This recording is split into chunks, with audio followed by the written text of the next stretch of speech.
Hello my dear students.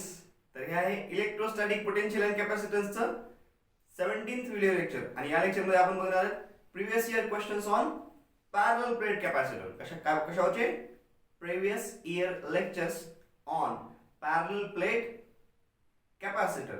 Okay, चला एकदम मी जुन्यापासून start करतो. म्हणजे आतापर्यंत आपण जे पॅरलल प्लेट कॅपॅसिटर बघितलं त्याच्यावरती बेस्ड असलेले सगळे नाही, अजून पुढे येणार आहेत. ठीक आहे, combination of capacitors, parallel combination, series combination, dielectric inserted in between the plates of parallel plate capacitor, ते पुढे येणार आहे, ते अजून नंतर बघू. आतापर्यंत आपण जे पॅरलल प्लेट कॅपॅसिटर बघितलं त्याच्यावरतीचे एक्झाम्पल्स आता आपण बघणार आहोत. ठीक आहे, चला बघा आता बघायचंय एकदम जुनं. मी एकदम बॅक पासून स्टार्ट करतो म्हणजे तुमच्या लक्षात येईल की क्वेश्चन्स कसे कसे बदलत जातात आणि क्वेश्चनची लेवल कशी चेंज होत जायला लागली. क्वेश्चनची लेवल आता टफ यायला लागली वरची वर. 1995 चा क्वेश्चन आहे. If the potential of a capacitor having capacity 6 microfarad is increased from 10 volt to 20 volt, then increase in its energy will be. काय दिले बघा, C दिले. C किती दिले 6 मायक्रोफॅराड आणि V1 दिले 10 volt आणि V2 दिले 20 volt. तर विचारलंय चेंज इन एनर्जी किती आहे. चेंज इन एनर्जी किती आहे बघा. एनर्जीचा फॉर्म्युला कोणता आहे आपल्याकडे बघा. एनर्जीचा फॉर्म्युला आपल्याकडे हा आहे half Q square by C, half C V square आणि हाफ क्यू व्ही. एनर्जीचे आपल्याकडे फॉर्म्युले आहेत बघा. आपल्याकडे काय सी आणि व्ही आहे म्हणजे आपल्याला कोणता फॉर्म्युला यूज करावा लागेल, सेकंड फॉर्म्युला चूज करावा लागेल. बरोबर आहे. चला स्टार्ट करू मग. बघा delta U is equal to U2 minus U1. बरोबर आहे. फायनल मायनस इनिशियल म्हणजे काय होईल फॉर्म्युला कोणता येईल half C V1 half C V 2 square minus half C V1 square. एक लक्षात घ्या V1 आणि V2 दिले. C इज इक्वल टू हा पण फॉर्म्युला आपल्याकडे C is equal to Q by V. ठीक आहे, बरोबर आहे ना. त्याच्यावरून Q कॉन्स्टंट आहे असं गृहीत धरून तुम्ही पोटेन्शियल काय करताल, पोटेन्शियल कॅपॅसिटन्स वेगळा काढताल. तसं काही करू नका. Q कॉन्स्टंट आहे का नाही हे आपल्याला काही सांगितलेलं नाहीये. ठीक आहे, पोटेन्शियल चेंज व्हायला लागले याचा अर्थ काय होत असेल चार्ज वाढवला असेल. कारण कॅपॅसिटन्स व्होल्टेजवर म्हणजे पोटेन्शियल डिफरन्सवर किंवा चार्जवर डिपेंड करत नाही. त्याच्यामुळे C2 काढण्याचा प्रयत्न करू नका, हा मुद्दा आहे. ठीक आहे, हा एकच C घ्या दोन्हीसाठी कॉमन. आता काही हाफ C कॉमन निघाल, हाफ C कॉमन निघाल. ब्रॅकेट मध्ये काय राहिलं V2 square minus V1 square. ठीक आहे, चला म्हणजे काय delta U. Hence delta U is equal to काय हाफ C. C किती आहे 6 microfarad. 6 into 10 to the power minus 6 divided by 2 into V1 square. हे रब करतो मी V1 square V2 square. V2 square म्हणजे किती 20 चा स्क्वेअर. 20 चा स्क्वेअर मायनस V1 म्हणजे 10 चा स्क्वेअर. बघा ना V1 10 चा स्क्वेअर. कळलं, एकदम सिंपल आहे सॉल्व करायला. बेत्रिक 6 3 into 10 to the power minus 6 into bracket हे किती 20 चा वर्ग 400, 20 square is 400 and 10 square is 100. मग किती आले हे 300. मग 3 into 10 to the power minus 6 into हे आले 300. ठीक आहे, आता हे किती आहे 900. 3 3 जा 9, 900 into 10 to the power minus 6 joule. असं काही ऑप्शन आहे का नाहीये. -4 -6 आहे पण इथे किती आहे 12 into 900 आहे म्हणजे नाही. बाकी सगळ्यामध्ये -4 आहे. -4 मध्ये करून घ्या ना. जर -4 केलं तर हे 2 शून्य निघून जातील म्हणजे काही 9 into 10 to the power -4 joule. This is our answer. Change in energy. Hence change in energy is किती आला change in energy is 9 into 10 to the power -4 joule. Which is correct option? Option C is the correct answer. ठीक आहे, एकदम simple असा question होता. कळला का कळला असेल सगळ्यांना. चला pause the video and note it down. आणि अजून एक गोष्ट, ज्यांच्याकडे प्रिव्हियस इयर क्वेश्चनचं बुक आहे त्यांनी डायरेक्ट क्वेश्चन बघितला, ऑप्शन नाही लिहिले तरी चालतील. तुमच्या बुक मधला नंबर तुमच्या वहीमध्ये नोट डाऊन करा. पेज नंबर, चॅप्टरचं नाव, पेज नंबर आणि क्वेश्चन नंबर नोट डाऊन करा आणि डायरेक्ट आन्सर लिहून घेतलं तरी चालेल. हा क्वेश्चन लिहावा असं गरजेचं नाही. तुम्हाला फक्त क्वेश्चन सॉल्व्ह करायला आला पाहिजे. क्वेश्चन लिहिण्यामध्ये तुमचा वेळ वाया घालवू नका. ठीक आहे. चला pause the video and note it down. आता बघा 2001 चा क्वेश्चन आहे. 2001 म्हणजे आता हे तुमच्या सगळे जन्माच्या अगोदरचे क्वेश्चन्स चालले आहे की नाही. तुमचा जन्म व्हायच्या अगोदरचे क्वेश्चन्स सगळे. Energy stored in a capacitor is, आता बघा काय क्वेश्चन विचारलाय का मजा केलाय कळतच नाही आहे की नाही. हाफ क्यू व्ही किती असते, हाफ क्यू व्ही किंवा 1/2 किंवा half Q square by 2 Q square by C किंवा हाफ सी व्ही स्क्वेअर किंवा half Q V. Direct formula विचारला होता तरी काहीच नाही केलेलं याच्यात. ठीक आहे. चला pause the video and note it down. नाही लिहिला तरी चालेल, काय प्रॉब्लेम नाही. चला आजचा थर्ड क्वेश्चन एकदम सिंपल आहे. नीट 2001 चा क्वेश्चन आहे, त्याच वर्षीचा समजा. ठीक आहे. सगळे आपल्या जन्माच्या अगोदरचे क्वेश्चन चालू आहेत. The capacity of a parallel plate condenser is 10 microfarad when the distance between the plates, बघा कंडेन्स कॅपॅसिटी किती दिली C1 म्हणू 10 मायक्रोफॅरड. कधी when the distance between the plates is 8 centimetre. D किती आहे 8 centimetre. If the distance between the plates is reduced to 4 centimetre, distance D1 म्हणू आणि distance किती केल्यानंतर 4 सेंटीमीटर केलं तर काय होईल. Then the capacity of this parallel plate condenser will be, त्यानंतर कॅपॅसिटी किती असेल म्हणते. बघा पॅरलल प्लेट कॅपॅसिटर साठी कॅपॅसिटीचा फॉर्म्युला काय, A epsilon not upon D. बरोबर आहे. बघा A तर सेम ठेवलेलं आहे, A मध्ये काही चेंज केलेलं नाही. बाकी काही सांगितलंय का, काही सांगितलं नाही. जे गोष्टी सांगितल्या त्या आगाऊपणा करायचं नाही. म्हणजे मनानच गृहीत धरायचं नाही की हे बदललं असं. ठीक आहे, कळते ना. हा एरिया बद्दल काही सांगितले का आपल्याला, काहीच नाही. इप्सिलॉन नॉट बद्दल काही सांगितले का, काहीच नाही. म्हणजे आपण याला अज्युम करून टाकायचं की हे काय व्हॅक्यूम आहे, दोन प्लेटच्या मध्ये व्हॅक्यूम आहे किंवा एअर आहे म्हणजेच इप्सिलॉन नॉट. आणि ए पॅरलल प्लेटचा एरिया चेंज केलेला नाहीये. म्हणजे याच्यावर काय होईल बघा, याच्यावर काय होईल C1 upon C2 is equal to D2 upon D1. म्हणता येईल का, म्हणता येईल. माझा C1 ची व्हॅल्यू किती आहे 10 मायक्रोफॅरड. C2 ची व्हॅल्यू आपल्याला काढायची आहे. ठीक आहे.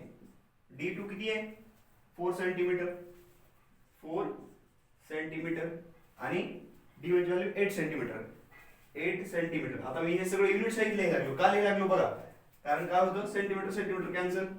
आणि हे C2, आता C2 जे काही येणार ते कशामध्ये येणार आहे, मायक्रोफॅरड मध्येच येणार आहे.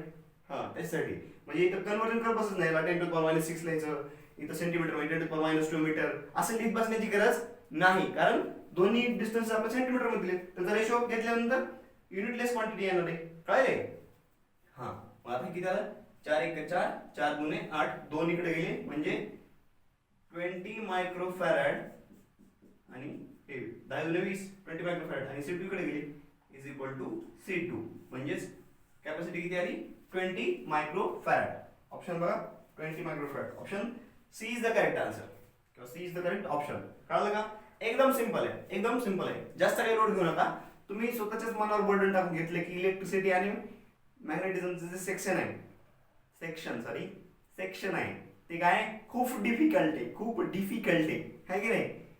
कशाचं डिफिकल्ट आहे कशाचं काय, तुम्ही स्वतःच्या मनात तसा ग्रह करून घेतलाय की हे सेक्शन खूप डिफिकल्ट आहे. तसं समजू नका, काहीच अगोदर प्री अज्युम करू नका. म्हणजे अगोदरच पेपर सोपा जाणार की अवघड जाणार आहे माहित नाही, अभ्यास केलेला आहे पण उगाच भीती, पेपर किती अवघड आहे किती अवघड आहे, फिजिक्स आहे सगळ्यांनी भीती घातली असती, उगाच भीती घातली असती. पण ऍक्च्युअल मध्ये अभ्यास केला असेल तर पेपर एकदम इझी असतो. पण उगाच सगळ्यांनी भीती घातली असती की पेपर खूप अवघड आहे खूप अवघड आहे. तर तसा मनानं काहीच प्री अज्युम करू नका. कळले. अगोदर अभ्यास करा, व्यवस्थित अभ्यास करा जसं सांगितलं तसा, आणि त्याच्यानंतर पेपर द्या आणि मग ठरवा की पेपर कसा आहे. तुम्ही स्वतः ठरवा. ठीक आहे. ऐकावे जनाचे करावे म्हणायचे. ठीक आहे. चला pause the video and note down the answer. चला आजचा चौथा प्रॉब्लेम 2001 चाच आहे. 2001 ला 3 क्वेश्चन आले होते. तिसरा प्रॉब्लेम हा नीट 2001. In parallel plate capacitor, distance between plates is d and potential difference across the plates is v. काय दिलंय डिस्टन्स दिले, डिस्टन्स बिटवीन प्लेट्स d आणि पोटेन्शियल डिफरन्स दिलाय v. काय विचारलंय energy stored per unit volume. आता energy stored u असते आणि पर युनिट व्हॉल्यूम विचारले. पर युनिट व्हॉल्यूम अगोदर आपण यू काढून घेऊ, हे किती विचारले. ठीक आहे, त्यासाठी आपण अगोदर काय करू, यू काढून घेऊ. आता यूचे फॉर्म्युले कोणते कोणते तो, यूचे फॉर्म्युले बघा. यूचा formula half Q square by C, half C V square, half Q V. आता बघा कुठला तरी फॉर्म्युला इथे मॅच करतोय का, नाही ना. त्याच्यामध्ये डी येत नाहीये, व्ही येत नाहीये, त्याच्यामध्ये डी येते कुठं नाहीच. म्हणजे दुसरा एक फॉर्म्युला आहे बघा. आपण प्लेट्स फोर्स बिटवीन प्लेट्स बघितलं होतं. फोर्स बिटवीन प्लेट्स काय असतो, एफचा फॉर्म्युला, एफचा फॉर्म्युला काय असतो, F is equal to Q square upon 2a epsilon naught. आता याचा जो याला जर डी ने मल्टिप्लाय केलं तर काय मिळेल, वर्क मिळेल ना, work Q square into D. आणि तेच वर्क काय होत होतं, पोटेन्शियल एनर्जीच्या फॉर्म मध्ये स्टोअर होत होतं. Change in potential energy, initial minus final, initial potential energy 0 होती, असं म्हणून आपण हा फॉर्म्युला काढला होता. म्हणजे Q square D upon 2a epsilon not हा सुद्धा यूचा एक फॉर्म्युला आहे, तो सुद्धा चौथा फॉर्म्युला समजा. मग या फॉर्म्युलाचा यूज करून आपल्याला हे आन्सर्स काढता येईल. ठीक आहे, यांच्यापैकी एक ऑप्शन मिळेल आपल्याला. चला मग तो यूज करू. u is equal to Q square D upon 2a epsilon naught. आता बघा क्यू दिसतंय का, इथं क्यू दिसतंय एका ठिकाणी, पण आपल्याला व्ही नाही दिसत. व्ही आपल्याला सगळ्या ऑप्शन मध्ये व्ही दिसतंय. ठीक आहे, असं चालायचं. ठीक आहे, प्रॉब्लेम सॉल्व्ह करताना असा थिंकिंग या डायरेक्शनला पाहिजे तुमची. मग क्यू आणि सी मध्ये काय रिलेशन आहे का, आहे ना. सी इज इक्वल टू काय असतं, सी इज इक्वल टू काय असतं, क्यू बाय व्ही. म्हणजे क्यू इज इक्वल टू काय होईल, C V. Q is equal to C V लिहिता येईल ना, Q is equal to C V लिहिता येईल काय, हा लिहिता येतं. म्हणजे काय लिहू या ठिकाणी आपण लिहू, Q is equal to C V म्हणजे C square V square D upon 2a epsilon not. पण आता या ऑप्शन मध्ये आपल्याला कुठं सी दिसत नाहीये, दिसतंय का, नाही दिसत. मग काय करणार, अजून एक फॉर्म्युला आहे कोणता, C is equal to a epsilon not upon d. Parallel plate कॅपॅसिटरची capacity of parallel plate capacitor is equal to C is equal to काय तर a epsilon not upon d. मग इथं टाका किंमत ती काय, मग इकडे घेतो मी C a epsilon not upon d. आता जसं स्क्वेअर आहे म्हणून प्रत्येकाचा काय होईल, स्क्वेअर होईल. हे झालं C square V square D upon 2a epsilon naught as it is. ठीक आहे, आता बघा इथं काय कटलं, इथलं डी कटलं, इथलं डी कटलं, इथलं इप्सिलॉन नॉट कटलं, इथलं इप्सिलॉन नॉट कटलं, इथलं ए कटलं, इथलं ए कटलं. शिल्लक काय राहिलं बरोबर, इथं डी वर काय राहिलं, A epsilon not V square divided by काय राहिलं खाली डी 2d. ठीक आहे, हे 2 आणि इथलं डी स्क्वेअर मधलं डी एवढं शिल्लक राहिलं आपल्याकडे. ठीक आहे, आता ही काय झाली, ही झाली एनर्जी. पण आपल्याला एनर्जी विचारली आहे का, नाही. त्याच्यामुळे हे ऑप्शन तुम्हाला कुठे दिसणार पण नाही. एनर्जी पर युनिट व्हॉल्यूम विचारली, व्हॉल्यूम. आता बघा पॅरलल प्लेट्स आहेत ह्या दोन. ठीक आहे, या दोन पॅरलल प्लेट्स आहेत, या प्लेट्स मधली व्हॉल्यूम विचारली आहे. आता मी डिस्टन्स जास्त दाखवतोय आणि एवढं डिस्टन्स नसतं. ठीक आहे, एकदम स्मॉल छोटंसं डिस्टन्स असतं, कमी असतं. आता याच्यामध्ये डिस्टन्स समजा हे डी आहे, हे डिस्टन्स किती आहे, डी आहे. याचं व्हॉल्यूम किती, प्रत्येक प्लेटचं व्हॉल्यूम आहे ए. आता एरिया कसा होईल, व्हॉल्यूम काय होईल, मग volume is equal to A into D. कसं आलं व्हॉल्यूम ए डी. बघा आता विचारलं काय, energy stored per unit volume. Volume कोणतं, between the plates of capacitor. या दोन प्लेट आहेत, यांच्यामध्ये व्हॉल्यूम कसं काढणार, यांच्यामध्ये डिस्टन्स आणि ह्याचा एरिया, सरफेस एरिया आणि हे डिस्टन्स. बरोबर आहे का, एरिया इंटू डिस्टन्स हे झालं व्हॉल्यूम. मग एडी ने याला काय करावं लागेल, डिवाइड करावं लागेल. म्हणजे हे पर युनिट व्हॉल्यूम जर करायचं झालं तर याला कशाला डिवाइड करावं लागेल, एडी ने, divided by A into D. मग कसं होईल ते बघा, ए इप्सिलॉन नॉट हे व्ही स्क्वेअर अपॉन 2d आणि इंटू हे 1 बाय एडी. हे ए आणि हे ए कॅन्सल, शिल्लक काय झालं बघा 1/2 epsilon naught v square by d into D square, v square upon d square. दिसते कुठं ऑप्शन, 1/2 इप्सिलॉन नॉट इथं दिसते v square upon d square. Option B is the correct answer. Option B is the correct answer. हा चांगला question होता. हा चांगला question होता. बघा 3 क्वेश्चन विचारले होते. एक एकदम सिंपल होता, एक मिडियम होता आणि एक जरा बरा होता. ठीक आहे. टफ म्हणजे एकदम टफ असे क्वेश्चन विचारले जात नाहीत, एकदम टफ विचारले जात नाहीत. ठीक आहे. बऱ्यापैकी इझी असतात क्वेश्चन, बऱ्यापैकी इझी असतात.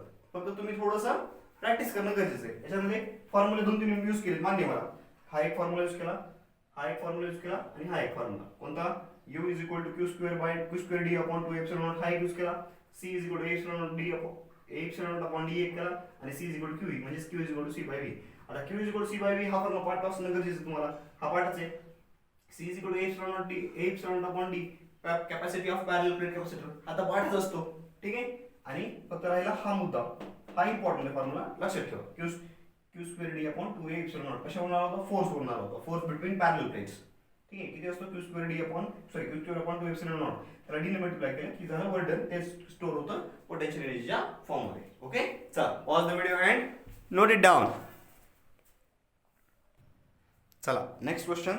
हा एकदम एकदम कॉन्सेप्च्युअल क्वेश्चन आहे. हा जर तुम्हाला क्वेश्चन आला ना समजून घ्या तुम्हाला कॅपॅसिटर समजलं. ठीक आहे. चला नाही आला तर थोडा अभ्यास करण्याची गरज आहे. समजलं नाही असं नाही, पण अभ्यास करण्याची थोडीशी गरज आहे असं समजून घ्या तुम्हीच. A parallel plate air capacitor is charged to a potential difference of V volts. After disconnecting the charging battery, the distance between the plates of the capacitor is increased using an insulating handle. As a result, the potential difference between the plates काय होईल म्हणते? Potential difference change होईल? नाही, change होणार नाही. Zero होईल, increase होईल, decrease होईल. पोटेन्शियल डिफरन्स मध्ये काय फरक पडेल? ठीक आहे. बघा पॅरलल प्लेट एअर कॅपॅसिटर आहे. पॅरलल प्लेट एअर कॅपॅसिटर आहे. ठीक आहे. पॅरलल प्लेट एअर कॅपॅसिटर आता दोन्ही जरी सेम आहे, कारण थोडं कमी झालं तरी. आता हे डी होतं तर हे डी काय केलं म्हणते? डी ला वाढवलं म्हणते. ठीक आहे. बाकी सगळं एरिया सेम आहे आणि इन्सुलेटिंग हँडल वापरले म्हणजे याच्यावर चार्ज जर प्लस क्यू असेल आणि याच्यावर मायनस क्यू असेल तर इन्सुलेटिंग हँडल वापरून सेपरेट केले म्हणजे नंतर ह्या दोन्हींवरचा चार्ज सुद्धा सेमच आहे असं त्यांना सांगायचंय. म्हणून इन्सुलेटिंग हँडल बनते. ठीक आहे. त्याचं मिनिंग असतं, प्रत्येक टर्मचं काही ना काही मिनिंग असतं. कधी कधी फसवण्यासाठी पण देतात, पण मॅक्सिमम वेळेस काहीतरी मिनिंग असतं त्याचं, ते समजलं पाहिजे. आता बघा डी इन्क्रीज करणार मग आता कॅपॅसिटन्स किती असतो? पॅरलल प्लेट कॅपॅसिटरचा a epsilon not upon d असतो. आणि दुसरा एक फॉर्म्युला आहे c is equal to q by v हा जनरल फॉर्म्युला आहे. आणि पॅरलल प्लेट कॅपॅसिटर साठी a epsilon not upon d हा फॉर्म्युला आहे. ठीक आहे. आता इथे काय करावं लागेल? बघा इथे d वाढवायला लागेल. d जर वाढवलं, हे d वाढवलं तर काय होईल? c काय होईल? कमी होईल. c काय होईल? कमी होईल. बरोबर आहे. आता c कमी व्हायला लागलाय. c काय व्हायला लागलाय? कमी व्हायला लागलाय. कॅपॅसिटन्स कमी व्हायला लागलाय. तर आता एरिया आणि हे तर कॉन्स्टंट आहे, मग काय होईल? c कमी व्हायला लागलाय आणि मग c equal to q by v पण आहे. म्हणजे काय व्हायला पाहिजे? v डिक्रीज व्हायला पाहिजे का इन्क्रीज व्हायला पाहिजे? c कमी व्हायला, c कमी झाला. या फॉर्म्युल्यामध्ये काय वाढायला पाहिजे? v वाढायला पाहिजे. v वाढायला पाहिजे तर c कमी होईल. कारण ऍट द सेम टाइम हा पण फॉर्म्युला ऍप्लिकेबल आहे, हा पण फॉर्म्युला ऍप्लिकेबल आहे ऍट द सेम टाइम एकाच वेळेस. ठीक आहे. हा म्हणून काय होईल? d जर इन्क्रीज झाला तर c कमी होतो. मग c कमी व्हायला लागला, मग q तर कॉन्स्टंट आहे म्हणजे काय झालं पाहिजे? v इन्क्रीज झाला पाहिजे. v should have increased. चला कळलं का? ओके. चला व्हेरी गुड. नसलं कळलं तर परत एकदा रिवाइंड करून बघा. Pause the video and note it down. चला आता बघा हा एकदम छान प्रॉब्लेम आहे. मी याच्यामध्ये तुम्हाला फॉर्म्युले सांगतो कोणते कोणते वापरायचे, तुम्ही ट्राय करा स्वतः. ठीक आहे. चला बघा पहिला फॉर्म्युला आहे u is equal to q square D upon 2a epsilon naught. दूसरा फॉर्मूला है c is equal to a epsilon not upon d. ठीक आहे. एनर्जी स्टोर्ड इन कॅपॅसिटरचा फॉर्म्युला हा capacitance of parallel plate capacitor. त्याच्यानंतर ही झाला नंतर c is equal to q by v आणि त्याच्यानंतर dv is equal to minus e bar dot dr bar. जर आपल्याला फक्त मॅग्निट्यूड पाहिजे असेल तर आपण हा पण वापरू शकतो v is equal to ed.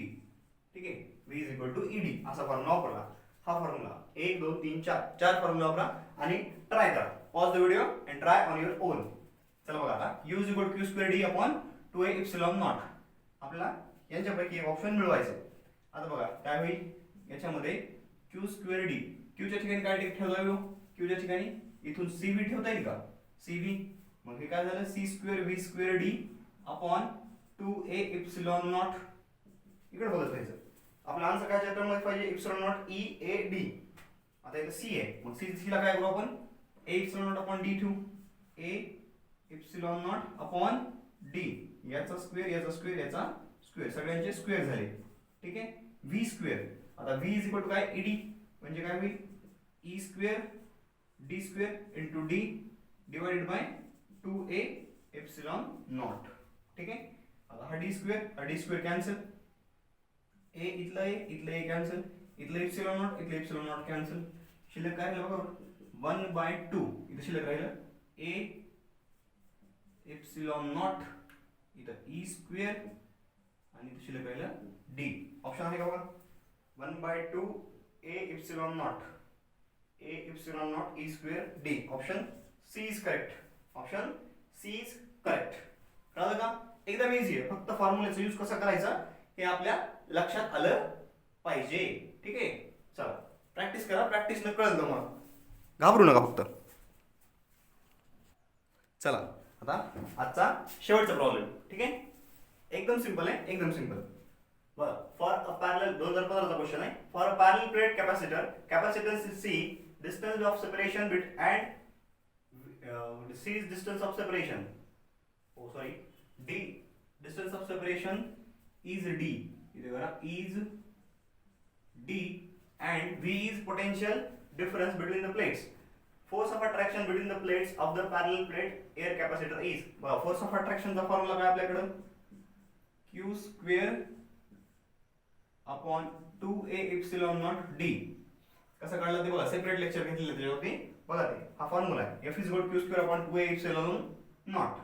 आता याच्यामध्ये तर आपल्याला आन्सर दिसत नाही, याच्यामध्ये आन्सर मध्ये CV दिसते. म्हणजे काय करू आपण? आपल्याकडे फॉर्म्युला आहे C is equal to Q by V आणि Q is equal to CV. तर Q च्या ठिकाणी काय टाकू आपण? CV टाकू. म्हणजे काय इथं C square V square upon 2a epsilon naught. ठीक आहे. आता इप्सिलॉन नॉट दिसते का आपल्याला? कुठं नाही दिसत, बरोबर आहे. इप्सिलॉन नॉट दिसते का? नाही दिसत. ए पण दिसते का? नाही दिसत. मग अजून एक फॉर्म्युला आपल्याकडे कोणता? C is equal to A epsilon not upon D. कळतंय ना कसा फॉर्म्युला वापरायला लागलो? आन्सर बघत चालायचं आणि फॉर्म्युला वापरत चालायचं. ठीक आहे. हे प्रॅक्टिस नच येणार तुम्हाला. जसं तुम्ही 10वीला ट्रिग्नोमेट्रीचे प्रॉब्लेम सॉल्व्ह करत होतात ना, हा सेम त्याच टाइप मध्ये घाबरायचं काहीच कारण नाही. आन्सर बघायचं, फॉर्म्युला वापरत चालायचं. फॉर्म्युला तोंड पाठ पाहिजे, हा हे इम्पॉर्टंट आहे. C च्या ठिकाणी हे ठेवलं A epsilon not upon D, प्रत्येकाचा काय स्क्वेअर होईल. नंतर हे V square upon 2a epsilon not, 2a epsilon naught. आता काय शिल्लक राहिलं? आता बघायचं काय शिल्लक राहतं ते.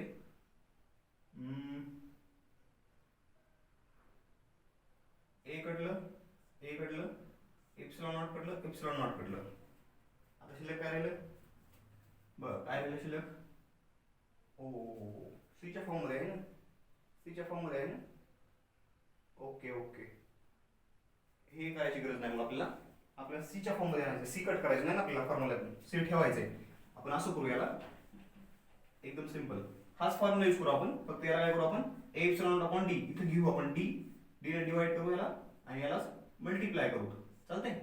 म्हणजे काय होईल? हे C होऊन जाईल. ठीक आहे. म्हणजे काय होईल बघा आता?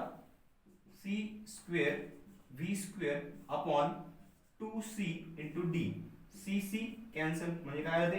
Half CV square upon D. Half CV square upon D. आलं? Half CV square upon D. Option A is the correct answer. Option A is the correct answer. बरोबर आहे का? बरोबर आहे बघा, चेक करा. Option A is the correct answer. ठीक आहे. तर इथं आपले आजचे प्रिवियस इयर क्वेश्चन संपले. आता याच्यानंतर आपण बघणार आहेत डायइलेक्ट्रिक आणि कॉम्बिनेशन ऑफ कॅपॅसिटर. म्हणजे कॅपॅसिटरच्या प्लेटमध्ये डायइलेक्ट्रिक इंट्रोड्यूस केल्यानंतर आणि कॉम्बिनेशन ऑफ कॅपॅसिटर्स हे आपले चॅप्टर्स पॉईंट्स राहिलेले, हे आपण नेक्स्ट लेक्चरमध्ये कव्हर करू. ठीक आहे. अभ्यास करत राहा, काय अडचण असेल विचारत राहा. All the best.